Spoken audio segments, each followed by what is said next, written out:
Week 14 is officially underway, and whether you've already clinched your spot and you're fighting for seeding, or you're potentially trying to clinch your playoff spot, I got you guys covered with my top 30 wide receivers in the tier list format I bring you guys every single week, going through my wide receiver 1s, my wide receiver 2s, my wide receiver 3s, and my 5 favorite deep flex plays. So if you guys enjoy, make sure you leave a like down below, comment your biggest start-sit decision. I'll try to get to as many as possible. And of course, if you're new to the channel, hit that subscribe button. We are on the road to 40,000. Appreciate you guys for that continued support. But with that being said, let's get right into it.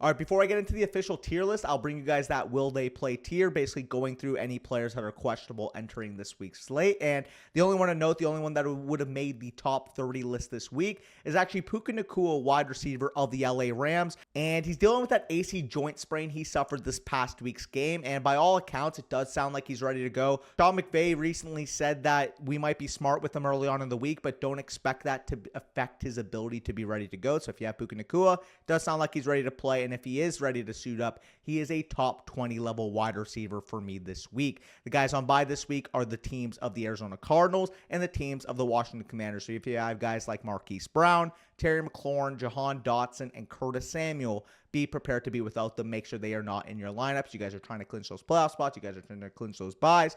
Don't make an amateur mistake in that regard. But now we can officially move on to the wide receiver 1, starting off with the wide receivers 1 to 6. The 3 guys I want to mention being CeeDee Lamb of the Dallas Cowboys, A.J. Brown of the Philadelphia Eagles, and Michael Pittman Jr. of the Indianapolis Colts. So let's start off with the main slate here. CeeDee Lamb against A.J. Brown, Sunday Night Football. And this is obviously the biggest matchup of the slate. Winner of this takes first place in the NFC East. I'm going to start off with CeeDee Lamb. He is my wide receiver 2 for a reason. The Cowboys have really embraced this pass-first identity since that bye week. Suffered that big-time loss to the San Francisco 49ers, and the Cowboys basically reinvented their offense. Since then, Dak has been playing like the MVP of the NFL, and CeeDee Lamb has been as dominant as any other wide receiver in the league sans Tyreek Hill. He's ascended, in my opinion, towards that elite wide receiver territory, and just put up a 16-target, 11 reception, 191 receiving yard performance against this same Eagles secondary back in Week 9.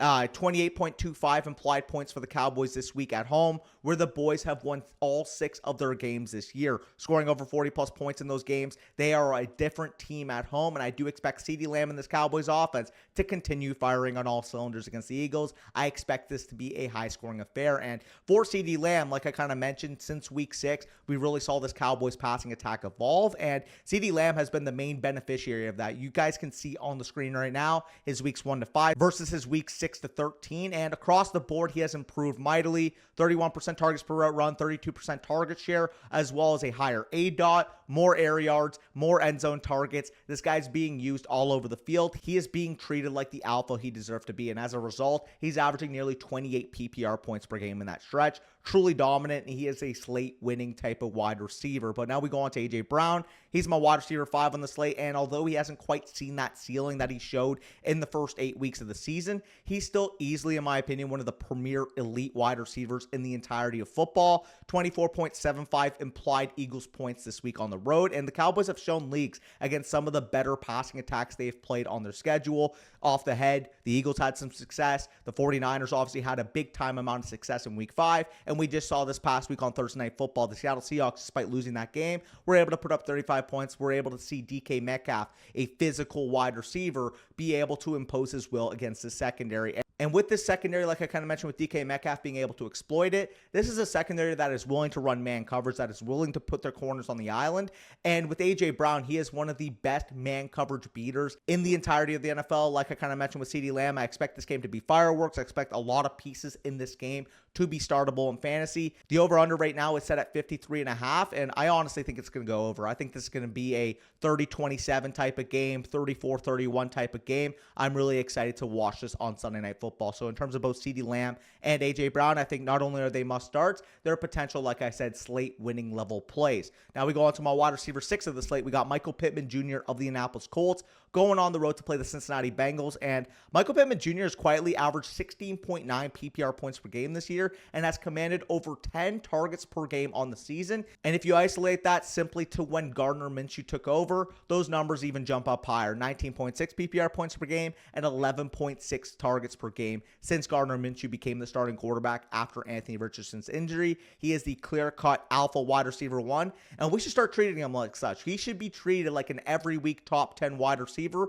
because he's proven that on a week-to-week basis this year. Colts this week are implied for over 20 points in Cincinnati, who are average against wide receivers on the year in terms of the matchup chart, and I'm expecting another double-digit target, 15-plus PPR point outing for one of the most consistently involved wide receivers in fantasy this season. But now we move on to the wide receivers 7 to 12, starting off with my wide receiver 8 on the slate with DJ Moore of the Chicago Bears going to play the Detroit Lions at home, and it's been really remarkable to see what DJ Moore's been able to do, especially in these last 3 games. 31 targets, including 22 in the last 2 games since Justin Fields took back over after his hand injury. DJ Moore now gets the 4th easiest matchup on the matchup chart this week, going up against the Lions, the same defense that he was able to carve up just 2 weeks ago. And DJ Moore has shown an elite weekly ceiling and is finally experiencing that true breakout in his first year in Chicago, and I expect him to continue adding to an impressive resume this week against the Detroit Lions. Wide receiver 9 for me this week is actually going to be Justin Jefferson of the Minnesota Vikings going on the road to play the Las Vegas Raiders. And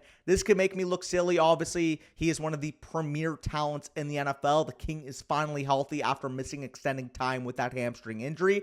And while it's more likely, he can just come back, he can just dominate, he can just be the top 2 wide receiver that he is, he has objectively worse quarterback play than what he's experienced. Obviously, again, talent-wise, him and Tyreek, in my opinion, are the clear number 1 and number 2 wide receivers in the league. But I am a bit worried about Josh Dobbs and the potential passing volume in this offense, especially after that nightmare performance he had prior to the bye against the Chicago Bears. Jefferson, as we know, is elite. All 4 healthy games, he scored over 24 PPR points. But with a low implied over-under in this game for the Minnesota Vikings and the Raiders being a run-funnel defense, I'm really worried about Dobbs' overall passing volume in this game. This data could easily be skewed without the presence of Justin Jefferson in the stretch. But even with Justin Jefferson out in weeks 5 to 8 prior to Kirk Cousins tearing his Achilles, we saw this team have a much higher neutral pass rate. 59% with Kirk Cousins at the helm, only a 50% neutral pass rate since Josh Dobbs has taken over. That built in with his first game back is why he is not in that top tier of wide receiver. He's more so a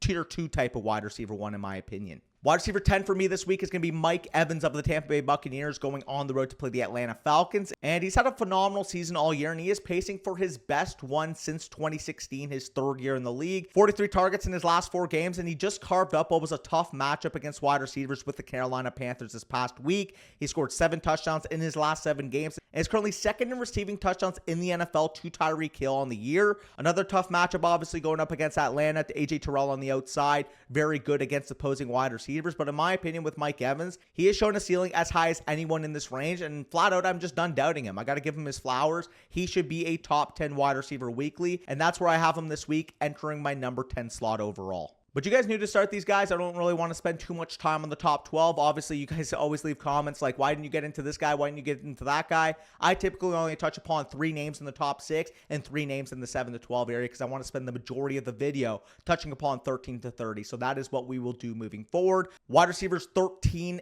15, and 18 respectively for me. Brandon Ayuk of the San Francisco 49ers, Deebo Samuel of the San Francisco 49ers, and DK Metcalf of the Seattle Seahawks. Big time divisional matchup playing over in San Francisco this week. Seattle takes on the 49ers. And I'm just going to start with the 49ers duo because it's very easy. With Brandon Ayuk, he's averaged roughly 17 PPR points per game in games he was able to finish this year. He's gotten the better usage on the season to Deebo Samuel. He's commanding more targets, and he's commanding a higher portion of the team's air yards. I really can see the argument for Deebo, though. If you prefer Deebo to Ayuk, if you prefer Ayuk to Deebo, I really think it's a pick-your-flavor thing. With Deebo, obviously, the advantage that he has is that in the last month, the usage has really tipped his way, and he's been very involved as a running back. Obviously, 3 rushing touchdowns in his last 4 games for Deebo Samuel. Sums up to say, if you have these 49ers, you should be starting them with confidence. Again, both top 15 level options. The 49ers are implied for 28.5 points this week against the same Seahawks defense that just gave up 41 to the Cowboys on Thursday Night Football. The Cowboys obviously a good offense in their own right, but I think the 49ers have proven that they are another high-octane offense in this league. I expect them to go over that 28.5 implied total. And DK Metcalf on the other side, obviously a very strong outlook going into this game, coming off his best game of the season. Absolutely dissected my Cowboys on Thursday Night Football. He was dominant. Geno looked like he was a lot more confident in the pocket. and he was able to have some success testing the Cowboys down the field. DK, as we know, commands targets on what has the potential to be a very good Seattle passing game based on the play of Geno Smith this year. Last 4 games, we've seen DK really just play better himself. 38 targets, and 3 out of those 4 games with over 15 PPR points. The 49ers are a top 5 matchup on the matchup chart against wide receivers. I've said it all year. They really struggle at guarding wide receivers outside the numbers, and I really expect DK Metcalf in the Seahawks passing game to keep this competitive. I expect it to be a high-scoring affair. I expect the Seahawks to cover. I expect it to be a, 35-28 type of game over in the Bay this week. Wide receiver 14 for me is Jalen Waddle of the Miami Dolphins, going to play the Tennessee Titans on Monday Night Football at home. And Jalen Waddle has been relatively disappointing this year. He's been the odd man out at times. Obviously, Tyreek Hill is eating on the other side. And this run game is really cooking in Miami with both Raheem Mostert and Devon Achane finally healthy again. But the way I kind of look at it from a game environment perspective is that this is another smash spot for Jalen Waddle. It's the easiest matchup on the entire matchup chart. The Tennessee Titans cannot guard opposing wide receivers, and the Dolphins actually lead the slate with 30.5 implied points.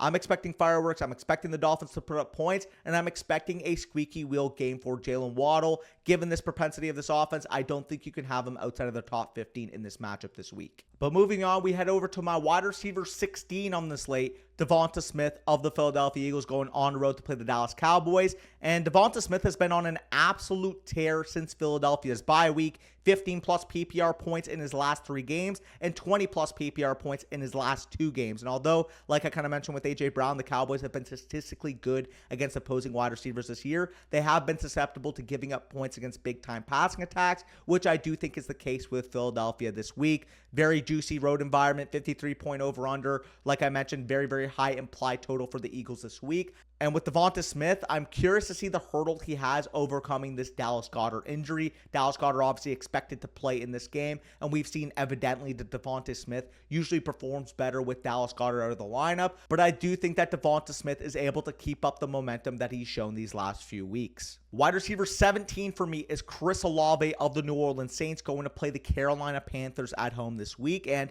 Olave's been a mid-range wide receiver 2 all year, but I'm cautiously optimistic about what he can do with Jameis Winston in this game environment. While he may not be the best quarterback in the world, what we can expect from Jameis Winston this week is for him to push the ball down the field to his number 1 wide receiver. There's the off chance, Carr may play this week, but it's really looking like it's going to be Jameis Winston in this game. And with Chris Olave, obviously tough matchup on the other side. The Carolina Panthers have been good against opposing wide receivers all season, but the Saints are implied for 21.5 points, and Mike Evans just torched the same secondary last week. Again, with Chris Olave, he's been a wide receiver 2 all year, and that's pretty much the expectation I have for him with Jameis Winston, only I think it's more volatile on either end. His floor is a little bit lower because Jameis Winston is a little bit sporadic, but at the same time, if Jameis Winston plays well, if he's airing the ball out, I do think Chris Olave actually has an objectively higher ceiling than what he had with Derek Carr. But now we move on to the low-end wide receiver 2, starting off with my wide receiver 19 on the slate, Nico Collins of the Houston Texans, going on the road to play the New York Jets. And the reason why I have him up here is pretty simple. He's got an elite young quarterback and 32 targets since he's returned from injury. I think Nico Collins is a legit alpha wide receiver 1 for CJ Stroud in this offense. You can make the case for him being higher, but I'm giving some respect to this Jets secondary that is the toughest matchup on the matchup chart. In a game where the Texans are implied for less than 20 points on the road. And with Nico Collins, I believe he has a very volatile range of outcomes this week. The Jets have stifled some of the best passing attacks in the entire NFL, but at the same time, the Texans have shredded some good defenses on their own right. If CJ Stroud plays well, if CJ Stroud is able to put up some yards, I still think Nico Collins has a big-time ceiling, given the potential share he could have in this offense. Wide receivers 20 and 23, respectively, are Cooper Kupp of the LA Rams and Zay Flowers of the Baltimore Ravens. Big-time matchup. Rams traveling to Baltimore to take on the Ravens this week. And with Cooper Kupp, he simply has just not looked like the same player since he's come back from injury. In his 7 healthy games, he's had 58 targets, but he just simply hasn't played up to his own standard, which really makes me think that the ankle injury has still been bothering him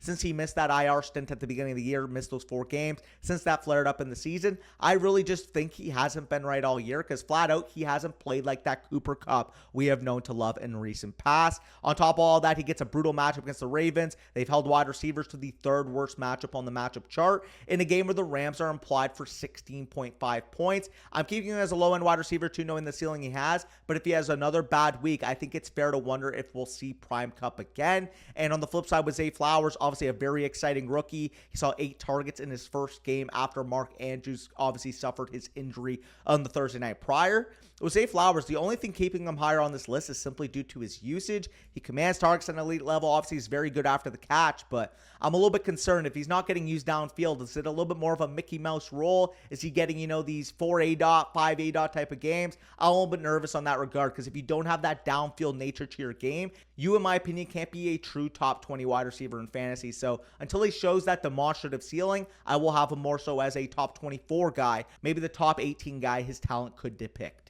Wide receiver 21 for me is Courtland Sutton of the Denver Broncos, going on the road to play the LA Chargers this week. And Courtland Sutton doesn't have the target involvement of some of the other wide receivers in this range, but he scores touchdowns at an elite rate. 9 touchdowns in his 12 games, and I think that gives him wide receiver 2 level utility this season. In a matchup now against the third easiest matchup on the matchup chart with the Broncos implied for over 23 points, I'm excited to see this passing attack cook this week against the Chargers. Sutton has been the one, and given the game environment, I expect him to continue his touchdown streak and get to double digits on the week in terms of PPR scoring. Rashee Rice, wide receiver of the Kansas City Chiefs, comes in as my wide receiver 2, going to play the Buffalo Bills at home this week. And with Rashee Rice, it's a very complex profile in my opinion. Like, on one hand, he's been an elite target commander, 19 targets in his last 2 games.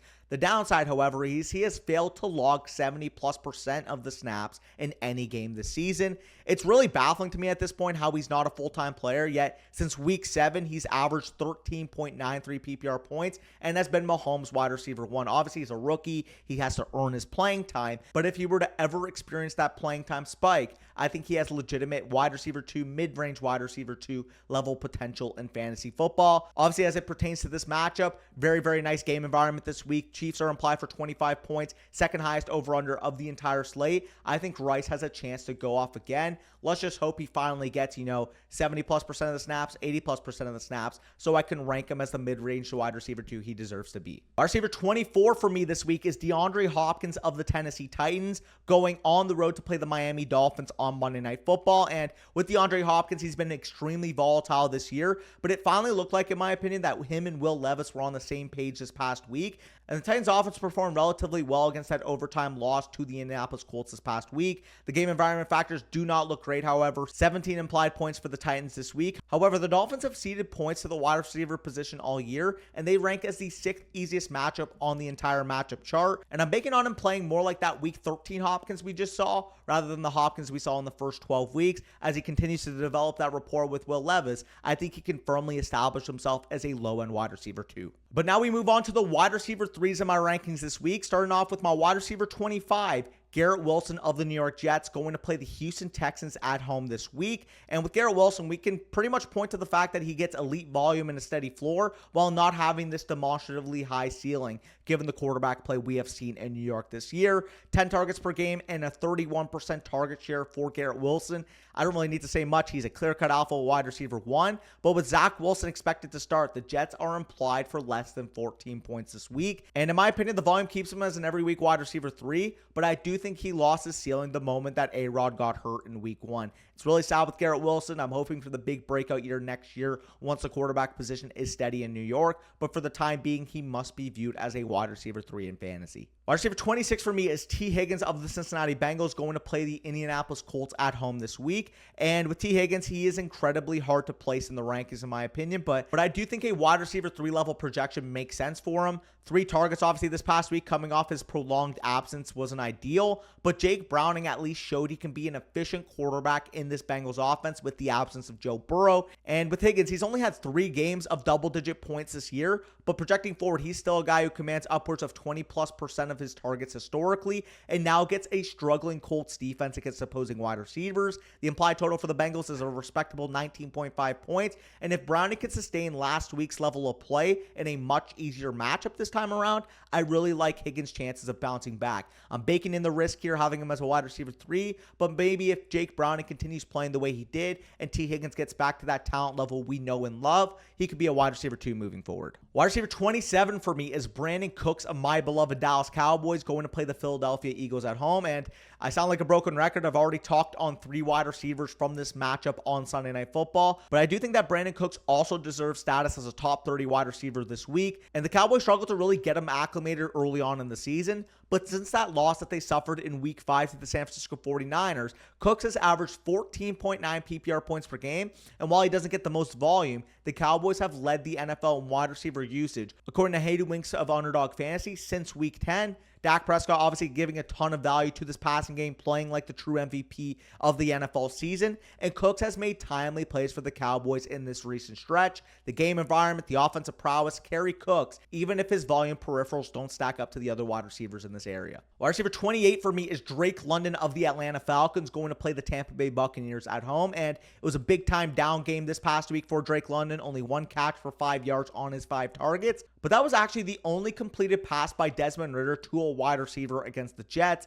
The Jets' outside corners did a great job in coverage, and the Falcons geared away from testing them this past week. However, I really like the bounce back spot for Drake London. Nearly 21 implied Falcons points this week, in the division lead on the line against this pass funnel Bucs defense. Against a much more favorable matchup this week against Tampa Bay, I expect London to get back to the streak he showed prior to the Jets game. Wide receiver 29 for me is Jordan Addison of the Minnesota Vikings, going on the road to play the Las Vegas Raiders. And with Addison, I do believe that adding Jefferson back takes a lot of the pressure off of him. He doesn't have to be that true number 1 wide receiver. But like I kind of mentioned with Justin Jefferson, it's really hard for me to see Josh Dobbs supporting all 3 of JJ, Addison, and Hawkinson on a week-to-week basis. At least with Cousins, you got that refined passer. Dobbs isn't on that level in terms of throwing the football, and they are throwing the football, like I mentioned before, at a much lower rate. 59% neutral pass rate versus 50% neutral pass rate with Josh Dobbs. Minnesota still implied for nearly 22 points, and the offense, in my opinion, should be able to move the ball against this struggling Raiders defense,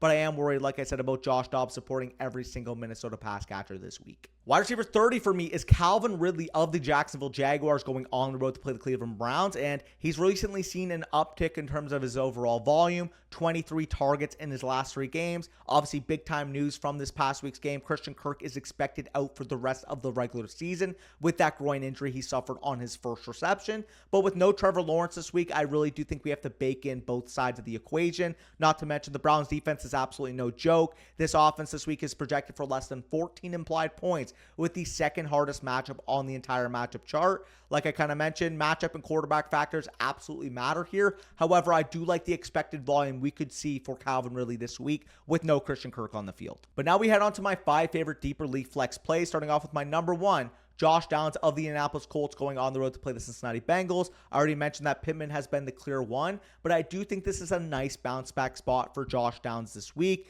13 targets he had just 2 weeks ago before that letdown he had this past week. And with Shane Steichen, he's shown he knows how to use Josh Downs, and I expect him to get back to that midseason level that we saw from Downs earlier this year. Number 2, Jackson Smith-Njigba of the Seattle Seahawks, going on the road to play the San Francisco 49ers. He's really starting to break out, and I do prefer him straight up to his teammate Tyler Lockett this week. 13.2 PPR points, including a big-time overturned touchdown against my Dallas Cowboys, and I expect him to continue improving his involvement in this offense moving forward. Number 3 is Jaden Reed of the Green Bay Packers, going against the New York Giants on Monday Night Football, and the reason why he's so high is that Christian Watson is expected out after missing Thursday's practice. Jaden Reed has been earning targets as of late, and although he's been relatively inefficient lately, I think Jordan Love has played well enough to support him in this offense.